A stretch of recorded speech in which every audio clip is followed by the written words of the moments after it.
let's talk first of all your approach, and then tell me who's the man here for the first ever street course. Well, so obviously no history on street courses or Chicago, so we just rely heavily on road courses this week. So this week we start off with the heavy favorite is Chase Elliott. Then we go Tyler Reddick. No, wait. You say favorite in the predictor, because when you say heavy favorite, I'm thinking odds. We're sticking the predictor for a minute. Sorry. Yep, we'll stick with the predictor. Heavy favorite is Chase Elliott in the predictor. He's finished top 5 in 15 of the last 22 road course races with 7 wins. It's a pretty good record. He's led in 16 of the last 19. And I think if this is going to be a track position race, right? Like, so if he gets up there, he's fast in qualifying, I think he's going to be tough to beat.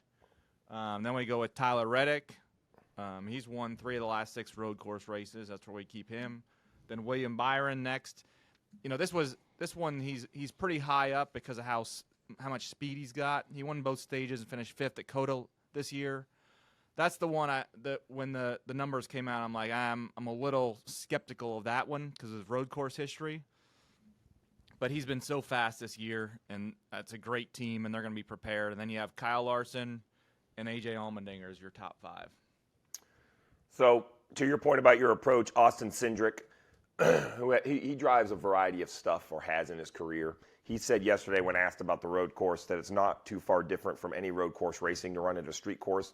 But, quote, the penalty as a driver is a lot bigger for looking for lap time. So basically, the skill sets needed are still the same. Braking, shifting, turning both directions. Your overall view is a little more limited because of the barriers. And basically what he's saying is it's all risk management.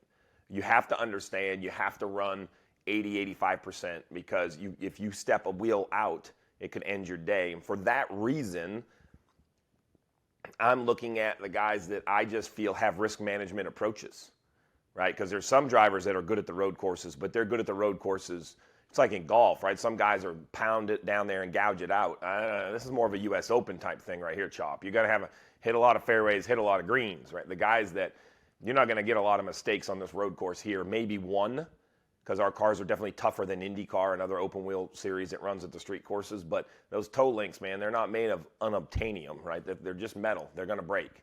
So for that reason, I do think that the experience and the personality. So when I put the Stevie spin on the predictor, I think Chase Elliott has the right mindset. I think Tyler Reddick has a lot of weight on him. You want to talk about having MJ as an owner? Well, they unveiled the paint scheme in Chicago. It's Jumpman on the hood. You're in Chicago. I mean, it would be the biggest win for Tyler Reddick in his career. Don't get me wrong. But that's a lot of pressure. It's like kind of being Chop's partner and a member guest is a lot of pressure. It's weighing on you. You got to try to get it figured out. And then I like the rest of yours. I think Byron, Larson, Dinger, Busch, they're all going to be fine. I think Truex. I do agree with your strategy of track position. There hasn't been a pass for the lead at Monaco under green in 30 years.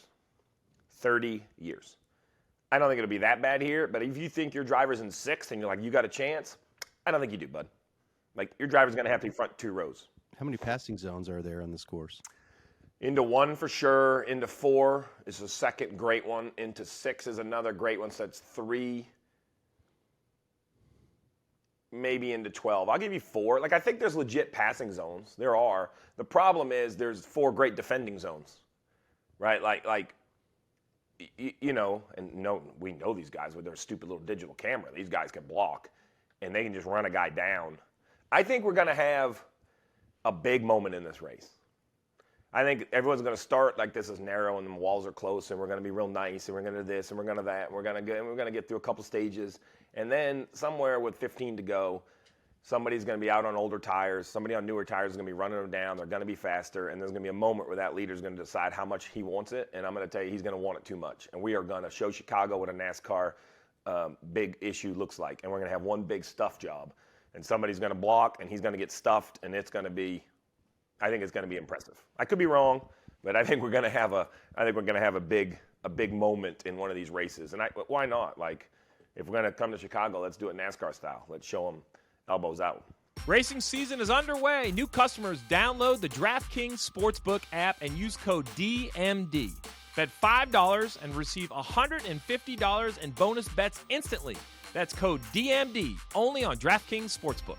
Gambling problem? Call 1-800-GAMBLER. In Massachusetts, call 800-327-5050 or visit gamblinghelplinema.org. In New York, call 8778-HOPE-NY or text HOPE-NY 467-369. In Kansas, call 1-800-522-4700 on behalf of Boot Hill Casino and Resort, Kansas. In West Virginia, gambling problem? Call 1-800-GAMBLER or visit www.1800gambler.net. All games regulated by the West Virginia Lottery. Please play responsibly. In partnership with Hollywood Casino at Charlestown Races. In Connecticut, help is available for problem gambling. Call 888-789-7777 or visit ccpg.org. 21 plus in most eligible states, but age varies by jurisdiction. See DraftKings.com/sportsbook for details and state-specific responsible gambling resources. Bonus bets expire 7 days after issuance. Eligibility, wagering, and deposit restrictions apply. Terms at sportsbook.draftkings.com/auto racing terms. Come on, Chop. Where are we betting? What are we feeling? Where's our money at this week? Man, I don't know. Practice is going to tell me a lot more than, it's so new to even have any sense of it. I think you're right in that you have to go with the core guys. I see a couple guys down the list that might be interesting at higher odds. So I'm with you on that. And let me just say, I love your thought of practice, but practice goes right into qualifying. So the odds are you get 50 minutes, but they treat it like the normal 10-minute practice. What I mean is they go to pit road, they practice for 50 minutes, they come in, they change tires, they qualify.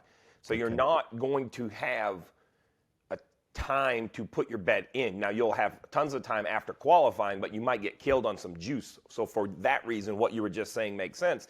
If you like Reddick, if you like Elliott, if you like Larson, even Truex at the top of the leaderboards, even the Dinger at 9-1. Just wait and see if they're good, because what are they going to move? But there's some names down the list, though, that I think if things go right, they could win the race, and those are the ones I'm looking at. Yeah, that's where I was focused, that mid-tier pack. I look at Logano at 35-1. Yeah, now you're making sense to me. Yeah, like Blaney and Harvick, too, 45-1. Those would be some good early bets just because the odds are fantastic. If they have a good session, they're going to drop in half at least, probably. I had the quotes from, and I actually think Austin Cindric is an interesting pick. Look, the Fords are crap. They've been awful. They were awful at Nashville. But you just wonder, does he have that mix of patience, yet youthful, I'm excited for something new? Like, you have to ask yourself, I know Harvick's excited to be here. This is a knock on Harvick.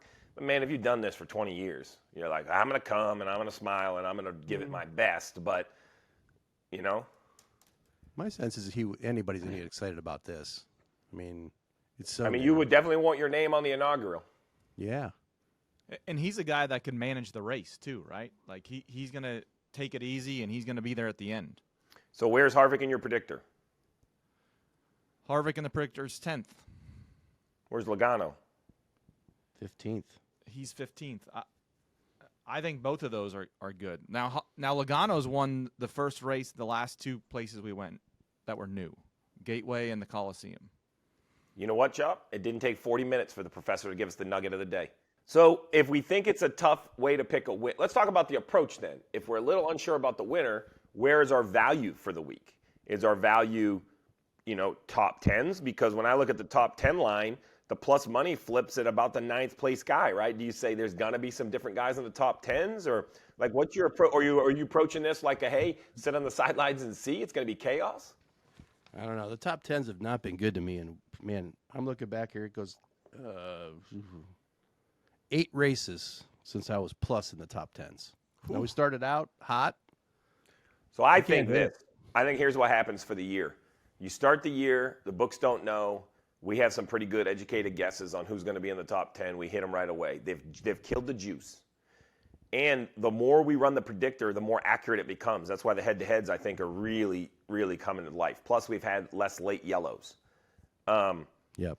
So I think this is a week of combination of I like a handful of high flyers in the race, a couple of those 25-1 veterans, small little nibbles, half units. All right, exposure time. Russell, what's your picks? Who are you on today? If you could give Chopper 5 guys or 5 bets that you think he has to consider, let's hear him. Now, for the win, I would say you got to stay in that Logano, Harvick, even Blaney range with what those odds are. I love those odds. And then I How about want to. McDowell at 28. I was just gonna say I want to see what McDowell does in practice. He's has some street experience. He's been really good on the road courses lately. His crew chief, is one that's will gamble on strategy. They can gamble on strategy. And I think this is gonna be a thing. If you got a chance to get up front, you can stay up front here. So I like that. And then when we get into the matchups, there's guys that are just traditionally really good at road courses.